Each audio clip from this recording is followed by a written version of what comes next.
an Unspoiled Network podcast. This is Spoil Me, covering Son of a Trickster, chapters 11 through 17.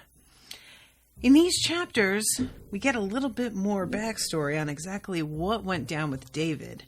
It is really it's like worse than I expected, to be honest.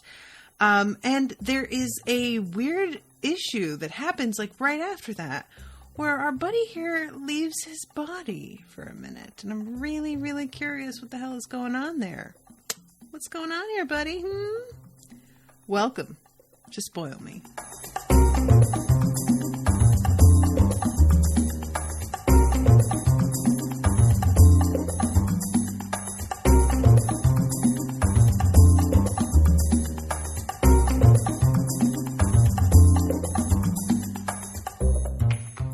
Welcome to the show, everybody. I am Natasha.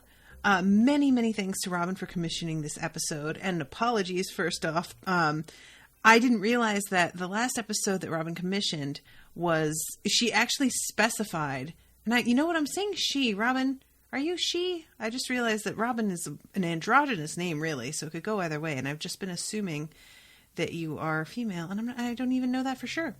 But Robin let me know that Chapter 11 was supposed to be included in the previous episode, but I totally missed that in the commission. So I will talk about Chapter 11 now, as it turns out it's only like a page long, which if I had known that, I probably would have included it last episode myself. But this chapter is really weird and completely like this departure of tone and topic from the entire rest of the book. So I'm not really sure what to make of this. I'm going to read you guys the whole chapter, which sounds much longer than it actually is. So the title of the chapter is Requiem for the Trilobites. 252 million years ago on Earth in late May on a Monday. I love that specification. The Trilobites were going out for Starbucks before work, near swampy Pangaea, the single continent that stretched from pole to pole. The Trilobites tended to avoid the weird hippie mammals and reptiles that had decided to give land-dwelling a go and had descended into eating each other, their own young, and whatever else they could chase down and swallow. No accounting for taste, they told themselves. We'll stay here in the ocean, doing exactly what we've been doing for the last 200 million years, thank you very much. Not that the oceans were much safer. Still, the Trilobites weren't much worried about sharks, who, at this point in their evolution, looked like truck-sized tadpoles, and who in turn were meat for the Dinotrodons, mammals who had developed flashy back fins and were always ready to show off their teeth and their newly hinged jaws. The Trilobites had limped through an extinction event only 8 million years earlier, which had pruned off all but the hardiest and luckiest of their species. Nevertheless, they were alive and looking forward to another 200 million years of avoiding being dinner for sea scorpions and the ancestors of crabs. But the Earth had a bad case of gas from a lot of undigested trees. Asteroids were due to boom through the atmosphere like falling angels, wings afire. The area that would one day be Siberia was going to hurl lava like a frat boy upchucking during rush week. Pangaea, the superest continent, was about to split like a tight pair of pants. The Permian Age was about to convulse, boil, then die, taking 9 out of 10 of all living species kicking and screaming into oblivion. The world would go dark. The ocean would become an airless acid bath. The clouds would rain death. But that was due to start tomorrow, the blackest of Tuesdays, and today was Monday. The Trilobites were blindsided by the end of their world. They were like, whoa, man, what the hell? What did we ever do to you? But no one answered, and they had nowhere to hide. Nowhere was safe. Every last Trilobite died. Their bodies were covered with mud and ash. As the eons passed, they were pressed into fossils that would one day make lovely bookends and paperweights. Mass extinction sucks. So, weird, right? And here's my thought, because obviously the last sentence, mass extinction sucks, as a native person, I'm sure that rings a little truer and closer to home than it would for many of us. And I feel like that's the parallel that's being made here. I hope that's the parallel that's being made here, because personally, I really like the idea of these like yuppie trilobites that are going for Starbucks and like continuing on the way that they always have, being completely unprepared for their world to end. I would love it if that has something to do with what's going to happen in the like main plot of this story. But beyond that, I really don't know like what kind of importance to give this chapter.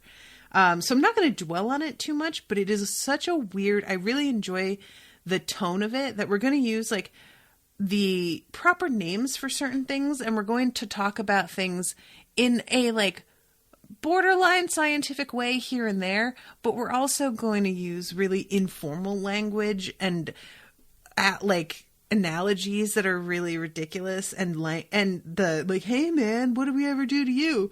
So there's a lot of the like the way that this is done, I thought was really interesting and a lot of fun. So that's chapter 11. And like I said, in some ways, like I was looking at it going, well, it's only one page, basically. Why I should have just included that last episode. But I went over my time last episode, and that is a really weird like bit that deserves a little bit more time. So chapter 12, New Year's, Veltschmerz. I don't know what this word is. VELTSCHMERZ. Veltschmerz. So New Year's is not a great time. Basically, all of Christmas break is not a great time. Like, guys, I don't know what, listeners, everybody's going to have had a very different experience. I'm lucky enough that for me, Christmas was a really magical time of year. My parents were serious about it. At least my mother was, and my dad was for the beginning of my life. And the idea of this kind of Christmas is so deeply depressing to me, in particular, because Christmas meant so much to me growing up and continues to mean so much to me. Christmas is a big deal. Like, it's not even about... it's hard to put into words when Christmas was a big deal for you as a kid and it continues to be as an adult, why that is and why it occupies that place for you. But it just has this whole feeling to me of real sacredness in a way that is not about religion or spirituality in any way. It is about appreciating your world that you are in. And that was part of why I had so much trouble. Like, I am this way also with Halloween. And my ex-husband just did not have any connection to any holidays really at all in a way that made him feel excited about them in particular. Like, he had no problem with me being very enthusiastic and wanting to decorate and have parties. He was fine with me doing that, but he had no particular interest of his own. And if we weren't together, he would not have taken it upon himself to do anything of the kind. And being with Owen is a really huge change, because for Owen, Christmas is just as important as it ever was for me. And I'm not used to being in a relationship with somebody who feels about it the way that I do. And this description of everything that Jared goes through over Christmas, it's just so incredibly sad to me, because this should be the one time of year in the whole year that his family is, and that's not, again, I want to emphasize, Christmas is not about Christ for me. I have no religious, it's not about that. It's about feeling your family nearby, or people that you love. If you don't have family, you can make your own. And the fact that he has nobody that's like really looking out for him any more than his mom, and his mom is looking out for him in a very basic sense that is not adequate. This was tough. this was a really tough section. So Jared wakes up. It's the day after New Year's. He is in a room where he doesn't recognize anything. It's a huge geek room. I'm going to read this opening to you.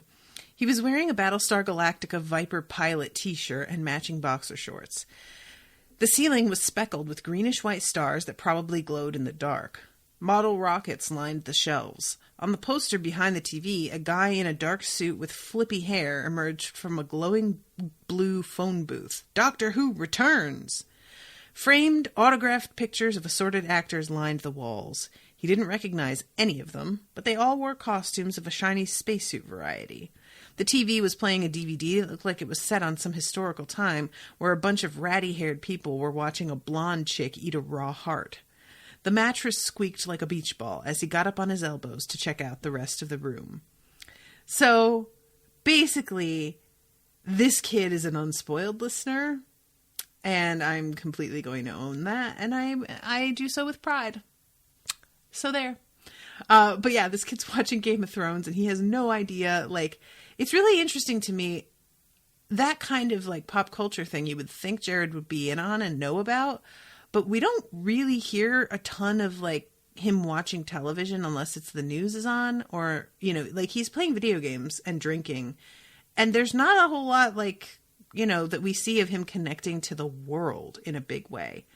So it turns out that this kid who takes the name Crash Pad, that's his little nickname that he's going to go by. Crash Pad and Dylan, to remind you all, is the boyfriend of the girl whose kitchen Jared has been using to make cookies. Crash Pad is a huge nerd, and Dylan is a bully and was tormenting the kid. And Jared didn't like it, and he stepped up and basically got in Dylan's face and told him to leave the kid alone. And Dylan didn't like it, and they got in a big fight. And apparently Jared came out the victor in this, but Crash Pad filmed it all and posted the video to YouTube, which Jared has the foresight to realize is going to be a problem. And he asked the kid to take it down, who finally does, very reluctantly. Like, this kid clearly is just like, what the hell, man? And I appreciate how, like, careful about this Jared is, because I feel like myself and a lot of people out there, Dylan is such a fucking douchebag that, to a degree, coming out the better end with, like, in a fight with him when I'm drunk, I would feel pretty proud of that. And he is more concerned about, like, what Ebony is going to say and do in response, because he's aware how sensitive she is about her boyfriend for whatever reason. She's, like, weirdly protective of him. Like, any assault on him is an assault on her, what's the word I want? Reputation, I guess. But if I had been Jared, I kind of just, like, would have left that video up. He seems to want to try and get along with Dylan if he can, even though he recognizes what a shit Dylan is. And I just have to say that Jared's got a much more, like, balanced perspective on certain things than I do. And then there are some things where that is not present at all. And I'm like, dude.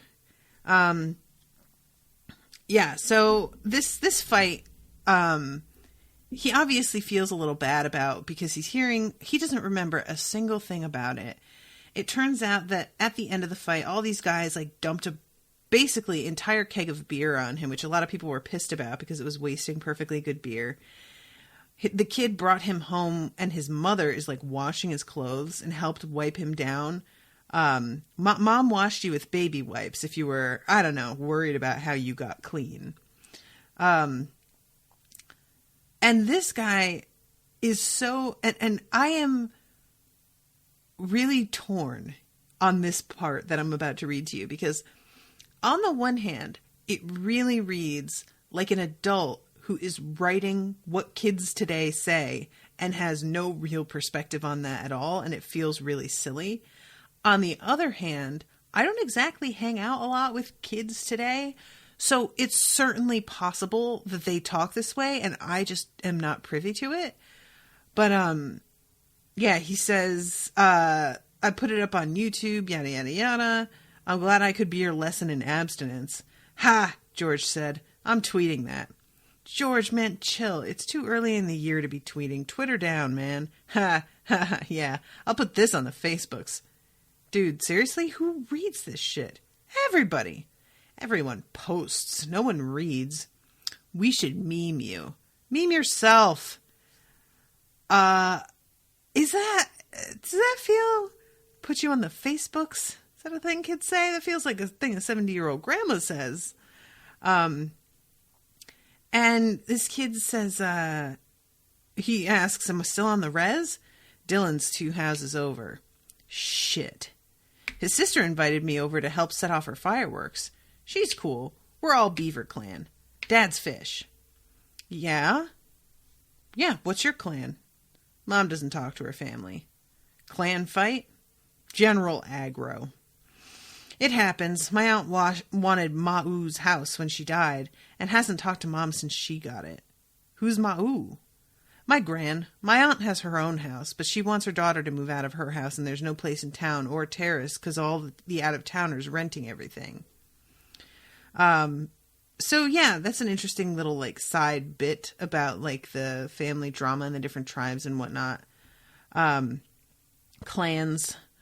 So he goes and he gets changed and showered, and he goes and sees. Well, first he gets a bunch of texts from his mom letting her know that he's going to be hanging out where he is, and then he gets a bunch of messages from Destiny, his like weird step-sister cousin type. And she is really pissed because for some reason she thought that him saying that so I'm going to read this. He told her he was going out, but from the text she'd sent, she'd assumed he was going to go out and stop over at his dad's place and babysit Ben so she could have her New Year's fun too. All I wanted was one night, her final text read. You ruined it. You ruined everything, you selfish prick. Jared considered ignoring her, but texted, I told you I wouldn't babysit after you pulled that shit. A few seconds later, her number popped up. Jared, I'm tired. So fucking tired. Can you just come? No, you're gonna dump him on me and disappear. Forget that shit. You're his uncle. Your family. Jared shut the phone off. Good on you, Jared. So he goes and sees Dylan. And Dylan is in just as bad of shape as Jared is. Like, they're both really hungover and fucked up. Jared, is in pain from having gotten beaten, apparently, as well. And he comes and is just basically like, hey, Dylan, can we just get this over with and be cool again? So he throws up more than once while Jared's there. And finally, I'm pretty fucking pissed at you, Dylan said. Crash Pad has a sad, dry life. You've got a billion friends and chicks hanging off your arm. Who the fuck are you talking about? That guy, George. He's calling himself Crash Pad now. Holy fuck, what a loser. He's an embarrassment. Dylan ran a hand through his hair, like I'm going to be. Chill, man. He bugs me. He probably bugs himself. Dylan yawned. He rubbed his eyes. Heads up, Jared said. Crash Pad made a video and posted it on YouTube. Dylan clocked him. Jared's chair tipped over and he skittered across the floor and his coffee dripped down his freshly washed jacket. Ow, Jared said. Fuck, Dylan said. I'm going to kill that fat bastard. Jared pushed himself up, stood, then righted the stool. Fuck, Dylan said. Fuck, fuck, fuck. He took it down. Dylan whipped his mug against the wall. It thumped and shattered, spraying a brown starburst above the kitchen table. Jared touched his eye. His headache thundered through his skull. Are we good? Dylan sighed and rubbed his head. I'm too hungover to kill you. Jared studied the weather through the window. Happy New Year. So Dylan drops off Jared at Mrs. Jack's, and she had left a message for Jared a couple days earlier asking for his help. And he didn't see it because he had turned things off and been partying and yada, yada, yada. And when he gets there, it seems like she is asleep. Nobody's answering the door or anything. So he finally just goes home after like hanging out for a minute and seeing if she's okay. And I really appreciate that like he realizes that she messaged asking for help, and that is immediately what he decides to do, is go and like take care of that shit right away. But it doesn't work out right here, and he winds up going home, and his mother makes some macaroni and cheese while she's smoking. And there's something about this author really manages to get a huge like vibe and atmosphere across by really deeply describing the tone. Like, tone is too unspecific a word, by describing like people's postures and the way that they're holding themselves, if that makes sense. So I'm going to read this. They watched the water boil. His mom shook in the macaroni. She paused to light a menthol and blew the smoke towards the ceiling. He turned and hopped onto the counter. He offered her an empty beer bottle, and she tapped her cigarette ash in it. After a bit, she tucked her cigarette into the corner of her mouth, used the lid to drain the macaroni, and then shook the powdered cheese in the pot. She globbed in a generous spoonful of margarine and mixed it until it was uniformly orange. She poured some in a cup, handing it to Jared. He squirted some ketchup on it. She poured herself a cup, and they toasted. So yeah, there's something about this description of her smoking and using a beer bottle as an ashtray and the orange macaroni and cheese and the fact that he puts ketchup on it that just makes this whole thing so bleak. But at the same time, you can tell that from his perspective, this is kind of a sweet moment. You know what I'm saying? Like, and that's part of what makes it so bleak, guys. That's definitely part of it for me. Yeah, so the next day he has to head back to school, and he's just still so fucked up from New Year's and the whole break and everything. And Ebony has been blowing up his phone, and she's real pissed at the fact that he has not been jumping to attention the instant that she texts him. And he just starts like turning the phone off, essentially. And he's thinking to himself about how she seems so incredibly preoccupied with like social standing in this school. Who's got like a real designer purse and who has a knockoff? Who's the most popular? Who was mowing the coach's lawn to get their darling off the bench? Yada, yada, yada. By the time the bus got to Terrace, the windows were steamed and everyone was quiet. And that's right. He's not quite going back to school yet. He's thinking about this while he's on the bus heading to visit his dad. And then he sees the same girls that are on this bus at school later.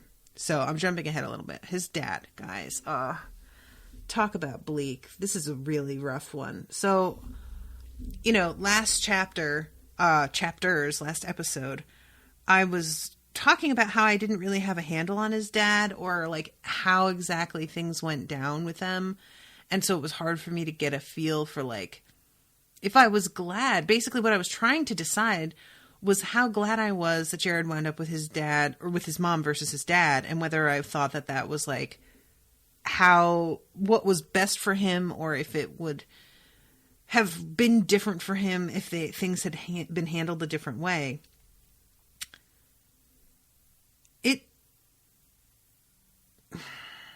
It turns out that his dad has been letting him pay the rent and pretending to not get his disability checks, but he has been getting them. And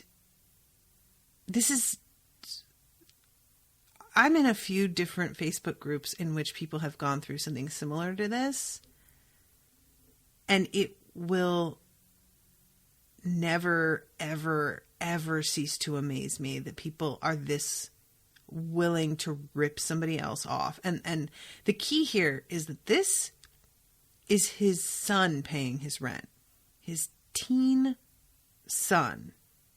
And he knows that this kid is doing dangerous, illegal shit in order to pay. And he knows that this kid is living in poverty at his own home. And he doesn't care.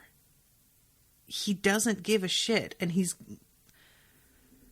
totally willing to lie, and has been. And so has everyone while he has been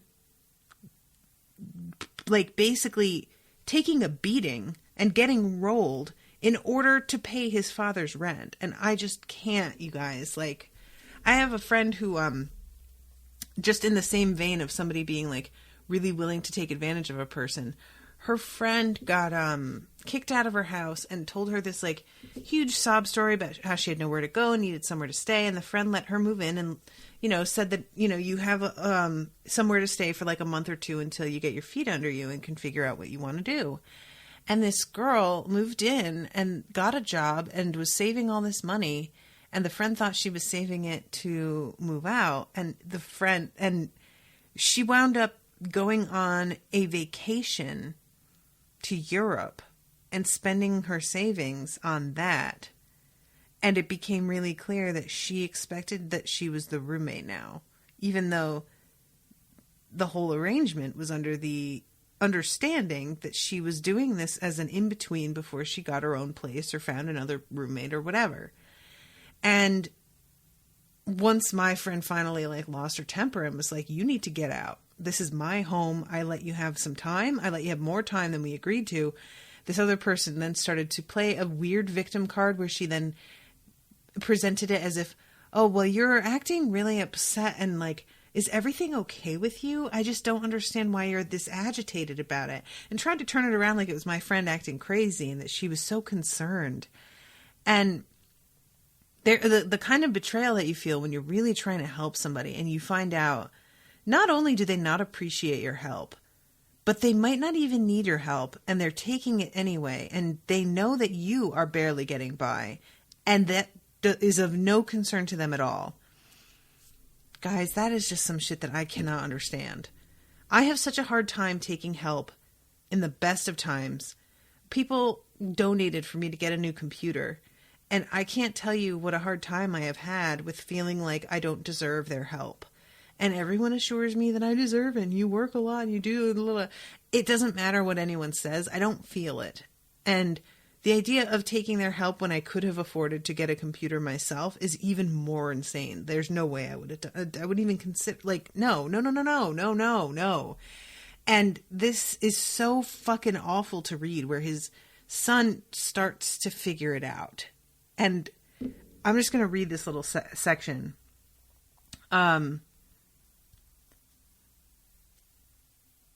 landlord's up my ass about the rent, but we're paid up. Have you phoned the insurance company about cutting you off? Maybe we should talk to a lawyer. They rip you off, his dad said. I can't keep this up, Dad. I know. I'm not asking you to. I'll call your case manager. Already did, still giving us the runaround. It'll only take a sec. Let's just get the rent paid. His dad watched his shoes and then glanced up at Jared. The look was cagey, like a burnout trying to get a discount with a sob story, like a girl moving in to kiss you while giving your jacket a pat down. Jared's gut clenched. You got a check, didn't you? No, his dad said. Your mom's got you all paranoid. I wouldn't do that. So, if I call the insurance people and ask if you cashed a check, they'll say no. In the long silence, his dad grew a goofy, sheepish smile. You're playing me, Jared said.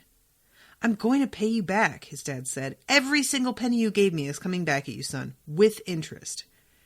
Did you blow it? Your whole check? Had yourself a party? Had a good laugh? The smile faded, and the sadness etched in his dad's face was real. Looked more real, wasn't cagey. I raised you. How long have you been getting... Jared decided he didn't really want to know. Until the booze and the drugs, his dad had been a decent guy. It was hard to look at him, but it was hard to leave him in the lurch knowing Destiny and Ben needed a place too. If his dad got the boot, so did everyone else. He considered giving the rent to the manager so he could be sure it would be paid, but he hated this. Hated the way his dad was trying to hold it together, but probably wouldn't. He hated that his dad couldn't meet his eye. He took out his wallet and gave him the rent money. Thank you, his dad said. I'm not coming back, Jared said. I know, his dad said. Oof. Brutal Fucking brutal, guys. Jesus Christ. And he gives him the money. I would have just fucking left. But I say that, you know, like, when you really do feel like you had... It's one thing if your parents have been trash your entire life. I feel like there's a change when you have had a good time in your early childhood and you feel like what they're pulling on you now isn't really who they are. You can kind of give them the benefit of the doubt or a pass on behavior that other people would just be like, this is totally unacceptable and you should not. And you're like, yeah, it is unacceptable, but they're going through it right now. And you give it an allowance. Like, I feel like there's just different ways in which I could see myself capitulating the same way. I just feel so bad for fucking Jared. And the way that, like, I don't know. There's just something about the fact that Destiny knew also that's, like, extra humiliating and gross to me.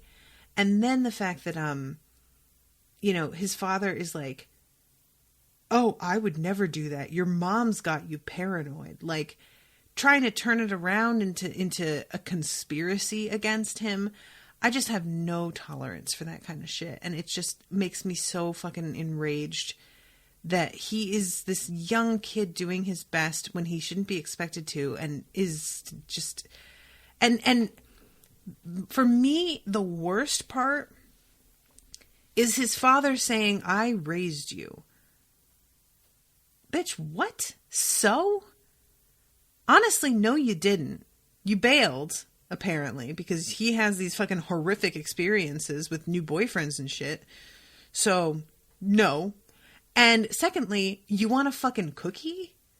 There is nothing that makes me angrier than parents that hold basic care over their kids' heads as if it's some sort of, like, obligation and chore to look after their own child, that those children should be so grateful to them. And I have seen that shit before. My parents have never done that. Well, not intentionally. But there are a lot of parents that I see out there who basically, like, imply that a kid has no right to expect any more than the bare minimum and that they're lucky to get even that. And I have...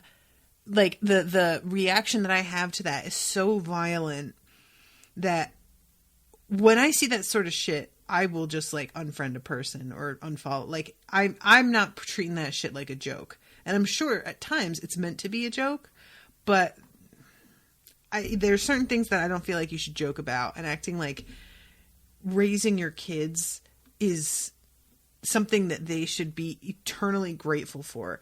If you did all kinds of extra sacrifice and shit, well, you know what? You're a parent, and that's, like, part of it. And I'm sure that one day your kid will grow up to appreciate it, but you don't get to be like, well, I raised you, and so now you owe me my rent money. Get the fuck out of here.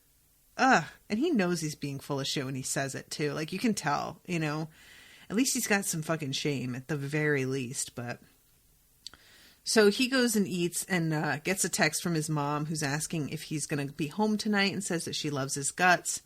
And it's this cute, like, back and forth where, like, his mom is such a mess, but you can tell that he really loves her. And because the bar is so low for people in his life giving a shit about him, he really feels like he can depend on her in a way that he can't anybody else. Even though she's not terribly reliable, she's very violent and, you know... But at the very least, there are a lot of moms out there who are so desperate to have somebody that will take care of them and their children that they will allow a guy to be abusive to their kids and sort of look the other way and say, well, yeah, he's doing this shitty thing, but at least we have a roof over our heads and food on the table, and he's good to us most of the time. And that is a real thing that happens, like, genuinely. It's common enough to be kind of a trope. And I really love when we find out what happened with Dave later, that his mother is not one of those people. Like, she makes the best of I'm not trying to say that she doesn't stay with shitty guys in order to have a roof over their head. But there is a line that's very distinct in her mind, clearly. And that if they cross that shit, forget it. Mm-mm. No negotiable. So I'm going to read the beginning of 14. His dad had worked at Eurocan for 8 years. They all knew the pulp and paper mill was closing for months before it did, but it didn't make it any easier for the 535 people laid off. 535. Yikes. His dad had sat at the dinner table, drinking beer after beer, staring at his walking papers. Jared could still feel the unease of those first weeks with his dad holed up in his bedroom and the steady flow of U-Hauls emptying their street. His dad moved out a few months later. His mom started selling things, and their house became hollow. His mom cried all the time, and he'd never seen her cry before, so he knew things were bad. And then she met David. David brought flowers. David paid bills. David made them dinner. And they all washed the dishes together. His mom couldn't stop smiling, and Jared resigned himself to having an uptight stepfather who helped him with homework and expected good grades. Jared couldn't focus, though. He started hanging out with Blake and Kelsey more, so he could lose himself in gaming and stolen booze. His marks drifted lower and lower. Jared hid his report card in the bottom drawer of his dresser under his socks. He came home from school, and David was waiting in his bedroom. So, I'm going to summarize the rest, but what happens is, David beats the shit out of Jared in what seems like a pretty slow, methodical, gross way. And later on, Jared's thinking back on it. The movie downstairs was loud, new sound system, just like a theater at home, David had said. Jared guessed that he'd had a plan even then. When they'd met, he was probably thinking he would need a sound system to cover up the screams. His mom checked Jared over. Jared cried and said he wanted to leave. He likes your fear, she said. Guys like him don't know how to stop. His mother nail guns David's feet to the floor so that he cannot move. And then when he tips backwards onto the floor, she nail guns the soft part of his underarms to the floor. Guys, I don't know the last time that I have been this deeply satisfied while reading a book. Because David is a monster, and my only regret is that they left him alive. Honestly. This is a man who should be dead. He is a bad person. He is a dangerous person. He is a sadist. He is a manipulator. He is a liar. And the world would be better off without him. And I am not somebody who likes making those kinds of judgment calls normally, but there are a couple of rare cases in the world where I genuinely believe the world's better without this person in it. And that is not to say that I tend to support the death penalty, because our justice system is not something that I trust at all anymore. So I don't support the death penalty in the scheme of the system. But in a case like this, where she comes upon this man, like basically stomping her son's ribs into pieces, yes, this man should be killed. And I have no compunction about that at all. And it's really a shame because, as Jared says later, if his mother had played this the right way, they probably would have let her off. Because what he did to her son, like, it basically, by the end of this scene, and we'll get to the rest of it, it looks like David put Jared into a coma. And even though she got really violent with David, they could have spun it as her defending her kid with the only tool at her disposal that could keep this guy away from them and also alive. So basically they could have spun it that she had tremendous self-control to not kill this guy and only pin him to the floor so that he couldn't continue to hurt them. But unfortunately, his mother isn't real concerned about PR, and she just goes nuts during all of the questioning and everything, and makes it really clear that for her this was like an enjoyable piece of I don't want to say an excuse. It was what her temper tends to be like all the time. This was not just her like flipping out just because of her son. She is also dangerous in a particular kind of way. Maybe not the same way as David, but still. So I'm going to read this part. He wouldn't nail gun David, and his mom wouldn't let him leave until he did. So they'd stayed in the room with the movie on replay downstairs. David screamed himself hoarse on the floor, and the room went dark as the sun flared and died, and the streetlights flickered to life. Jared held the nail gun, and his mom, tense and jumpy, told him David was going to never, ever let them go if he didn't pop. The thing he'd never told anyone, not a single soul, ever, was that in that moment, in a weird, weird dream, he'd popped out of his body. Jared found himself outside their house, but instead of being night, it was day, and the sunlight was like an old picture with a bad filter. His body felt cold, like he'd been out sledding for a long time. He could hear the movie playing in the living room.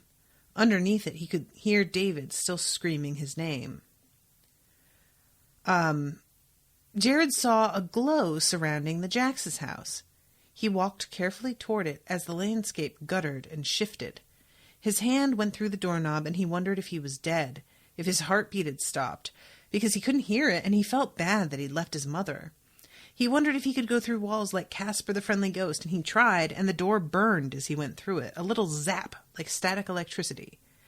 Mr. Jax was asleep in his chair, and Mrs. Jax was crocheting on the sofa. She looked up at him and frowned, and she says some things in another language.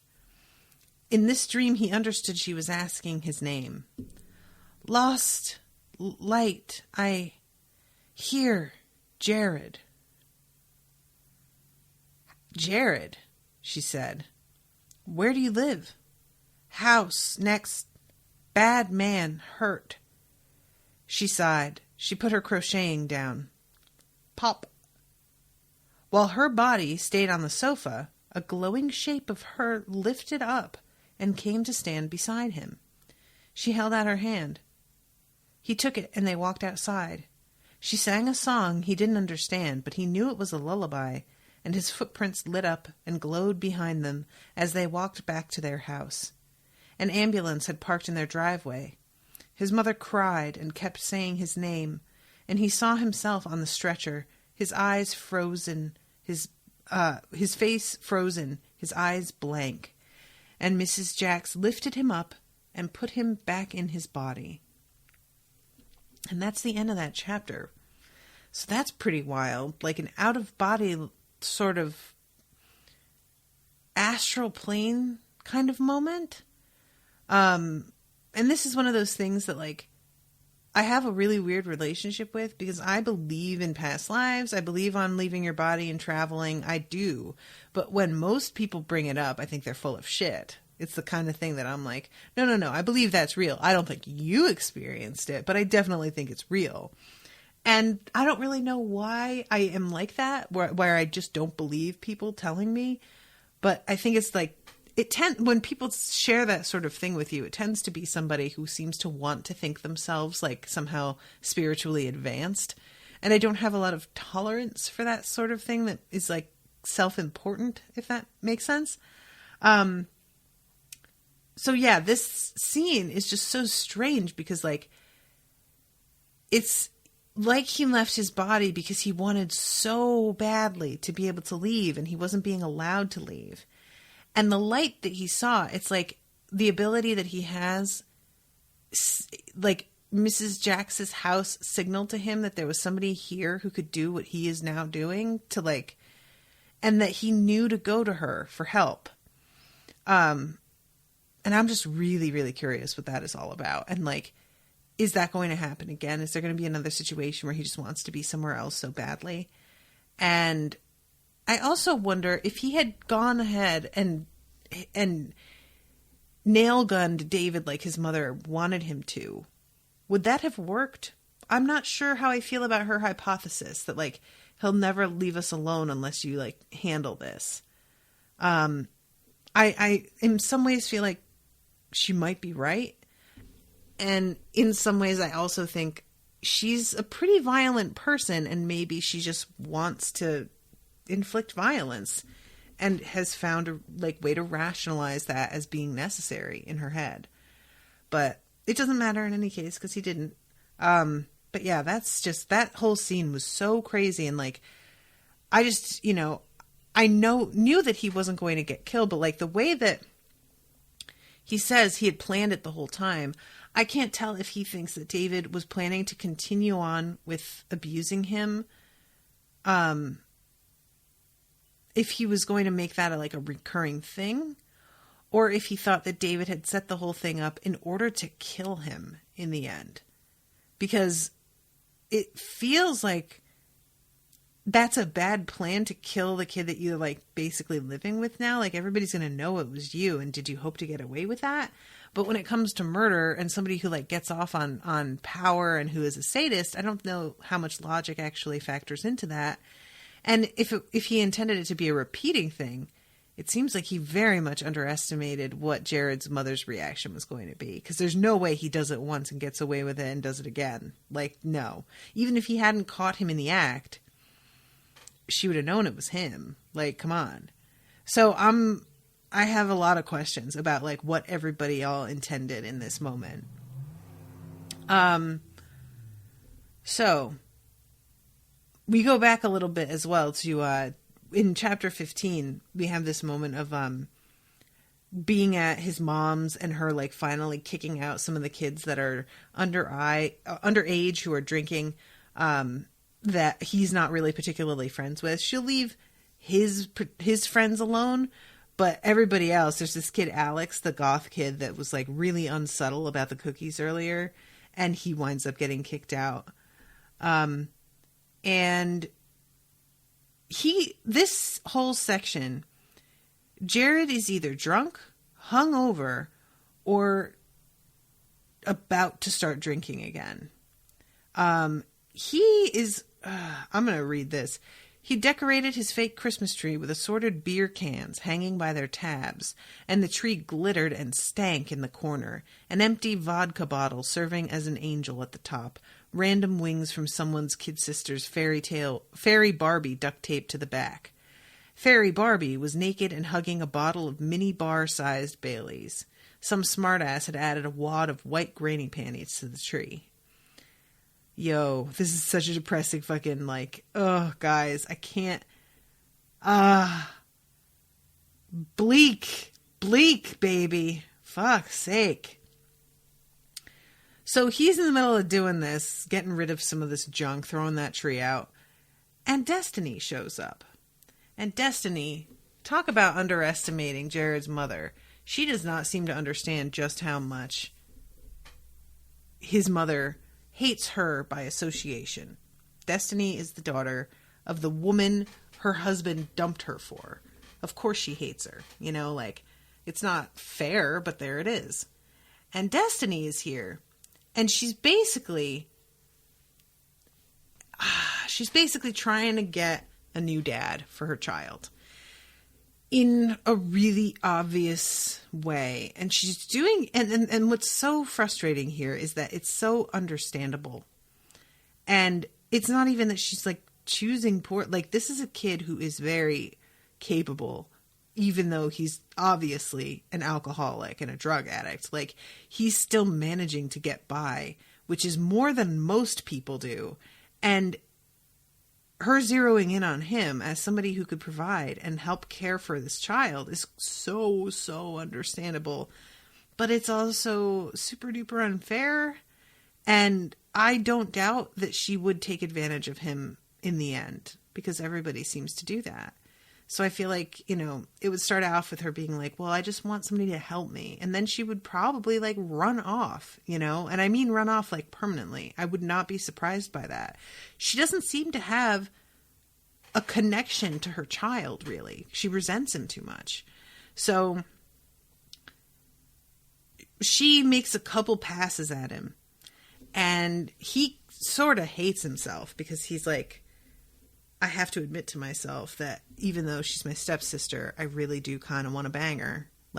I forgot how cute she is. She came in, she's like a little bit dressed up. She's got makeup on for the first time in a while. Like, she's obviously tried to make herself cute, and it's sort of working for him. But he has to be like, no, this is not okay. And finally, she accepts that he's not going to do this.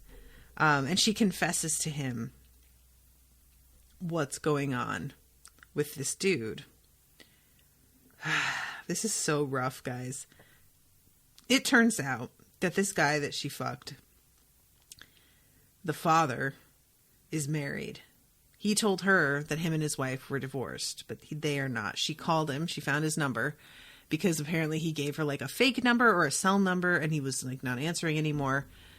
So she calls this other number that she found, and his wife answered.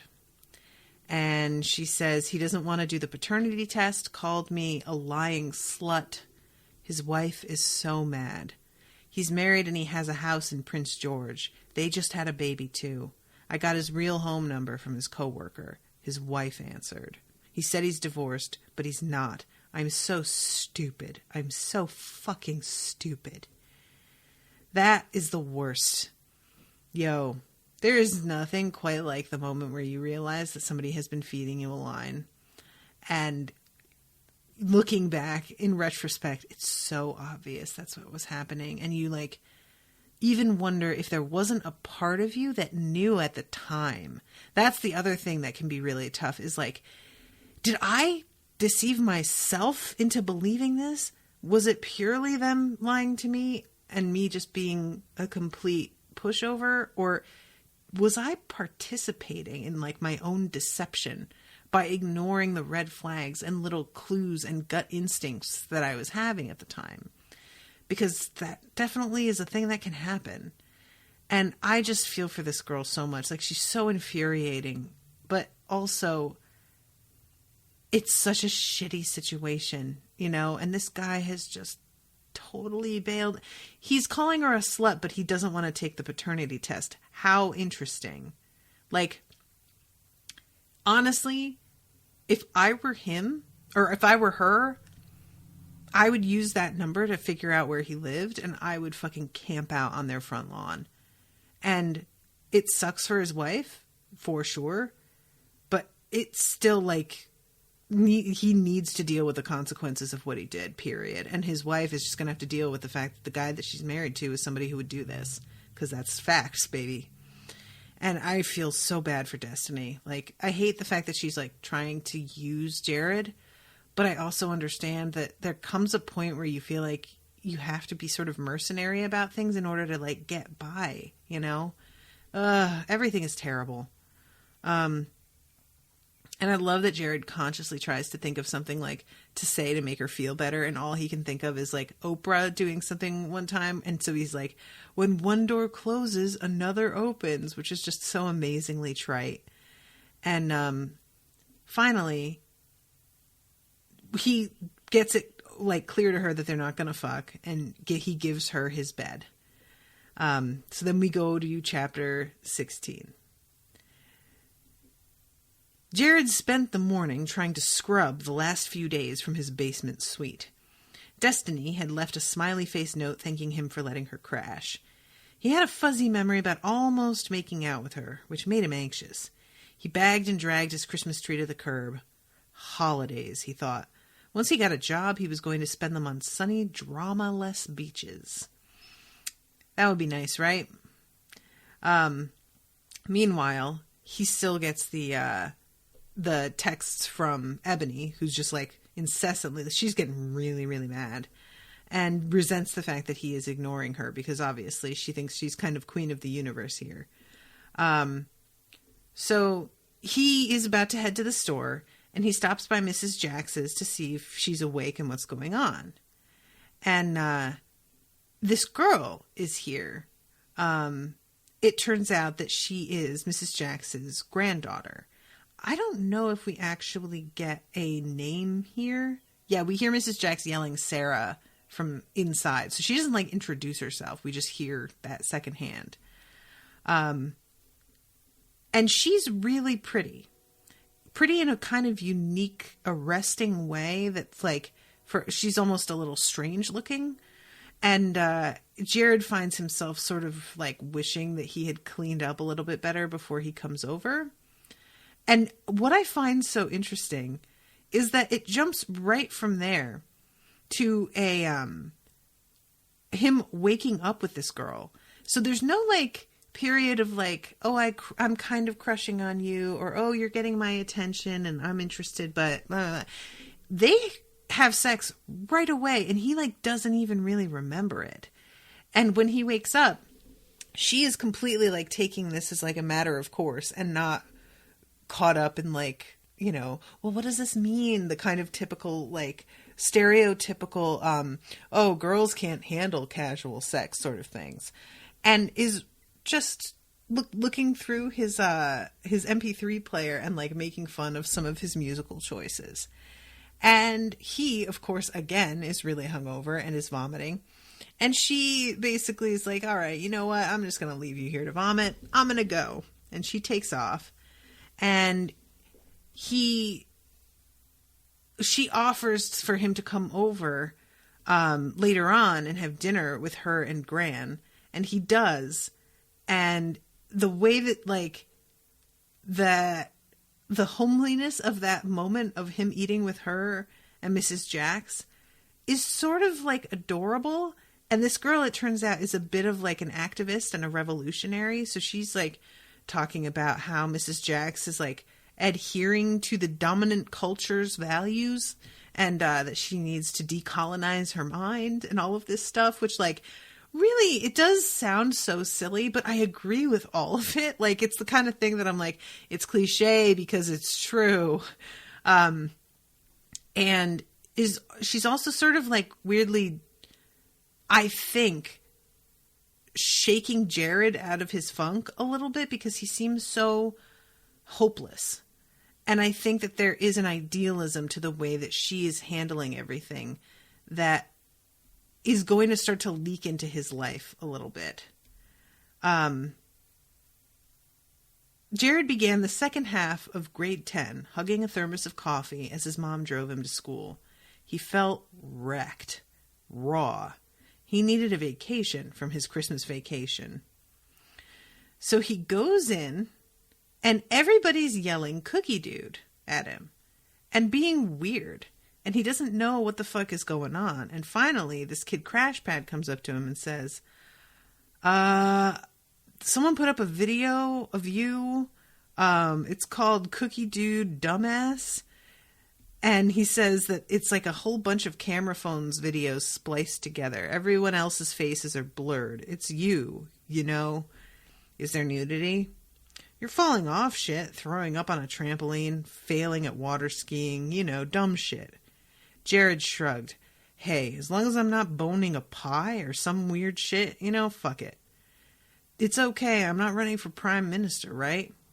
Dylan's an asshole, Crashpad said. The only way to play it was to be a good sport and laugh it off. Jared high-fived the guys who wanted a high five. He smiled and felt like a boob and decided to lie low for a week, playing Xbox in the basement until everything blew over.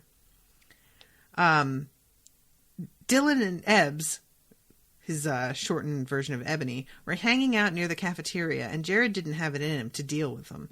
He smiled, gave him a nod, and was about to go back to his locker when Greer tapped him on the shoulder. Hey, she said. Considering that her perky blondness had never noticed him before, he was immediately suspicious. Hey. How'd it feel being E-boned? She said. What? Greer laughed and tossed her hair, glancing over at Ebbs and Dylan. You know it was Ebony, right? She put that video together to mess you up. Your point? She leaned in and whispered, If you laugh like I said something funny, you'll drive her completely mental. Wow, Jared thought. Girl grudges are intense. Seriously? Later, she said, giving him her girly wave. She caught up with her friends and ignored the searing hatred Ebbs was sending with her eyes. Jared went outside to hang with the burnouts and bummed a smoke off one of the regulars who punched his shoulder, repeating, Cookie Dude. So one of the girls here is like, oh, maybe you're kind of interesting. Do you want to hang out tonight? And he's like, yeah, all right, maybe. And is able to sort of weather this whole storm. And he overhears Sarah, who is in the school. And it's weird because it's like, I don't know if she's new here or if she's getting, like, the whole thing is treated as if she's, like, first day. And, oh yeah, here it is. He says, are you coming to school here now? And she says, are you going to the Idle No More walk? The what? Seriously, do you live under a rock? It's all over the news. And she doesn't really answer his question. I assume that she is going to school here. But the way that she talks to this teacher, she wants to get this teacher, like, involved in some of the talk about fracking and wants it, like, mentioned in the curriculum.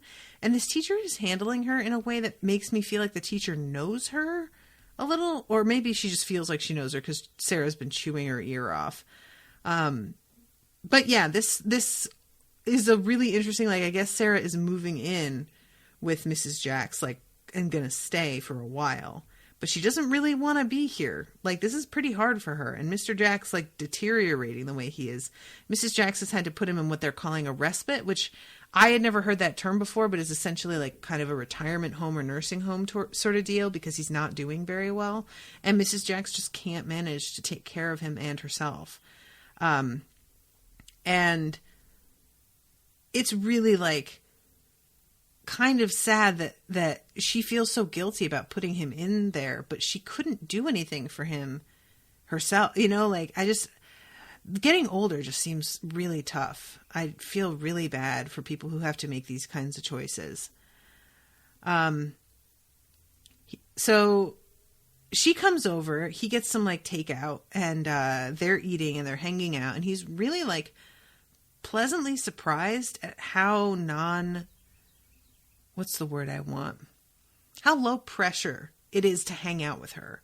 He doesn't need to talk the whole time. They can just sort of joke around, like, intermittently, but not even really be paying attention to each other, and it's fine. And he seems to be, like, really enjoying this, you know? And she is looking on her phone at all of the different, like, activism and marches and things that are happening around, and is getting very frustrated that she can't be there, and says that she's missing everything. And while they're talking, there's a knock on the door, and it's Dylan trying to assure Jared, that the video that was posted, the Cookie Dude video, was not his idea. And Jared's like, I kind of figured it wasn't your idea. And Jared's just basically like, listen, I don't really care who did it. It doesn't matter. Can we just let this go and move on? And finally, Dylan is like, hears Sarah talking inside and is like, who's inside? And Jared literally shuts the door in his face, which I enjoy. Dylan, I feel like you could be better than you are. I feel a little bit about Dylan the way I do about, like, Logan on Veronica Mars, where I'm like, there are times when you seem to be, like, kind of okay, and then you just have to be yourself and ruin it. So he's hanging out with her, like, after Dylan leaves, and she just goes, do you want to fool around? And he's like, really? Just like that? And she's like, whatever, it's better than masturbating. And he's like, all right, I guess. So they're in the middle of screwing around, and Mrs. Jacks calls, and she wants, like, first Sarah defends herself and is like, I am comfortable with my own sexuality. But Mrs. Jacks is apparently not as comfortable as Sarah is, and demands that Sarah put Jared on the phone and says, I thought you were a nice boy, and just hangs up on him. And I was just like, oh, he is a nice boy. Come on. So she has to get dressed and quickly go home because Grandma is mad at her. And he tells her to text him and gives her his number. David had been charged with assault for breaking Jared's ribs, but so was his mom for nail gunning David to the floor and leaving him there all night. Her assault charges would have been dropped, or at least her sentence would have been lighter, if she'd played the helpless young mother valiantly protecting her young. But every second David was in court, she radiated homicidal intentions. You shouldn't dwell on it, Mrs. Jacks had said. Forgive him and you'll live without his shadow on your lives. "The world is hard," his mom had said. "You need to be harder." And that is the end of chapter 17. So yeah, lots of information. Just to really, like, I'm just so curious about what the hell, like, more information we're going to get about Jared and his obvious, like, low-key magical abilities, or I don't know if I want to call, because abilities for me feels like he has some control over them, that wording, and I'm not sure that he does. But in any case, I'm just really, like, I want to know more about that and how that all worked, and I want this, Raven that can talk to him, that's his dad apparently, to come back and explain things again. I don't feel like he made a very good effort. Approaching a kid on the bus and telling him that you're his dad, not really the best way to handle this, I don't think. But anyway, so guys, thank you all very, very much for listening. Thank you again to Robin for commissioning this. Robin, I apologize for not managing to go live correctly at the start of this video, but you will be able to listen to the beginning of it. And yeah, I'm excited because Robin has already booked the remainder of this book practically. So I will be seeing you all again quite soon with a new episode. Toodaloo, motherfuckers.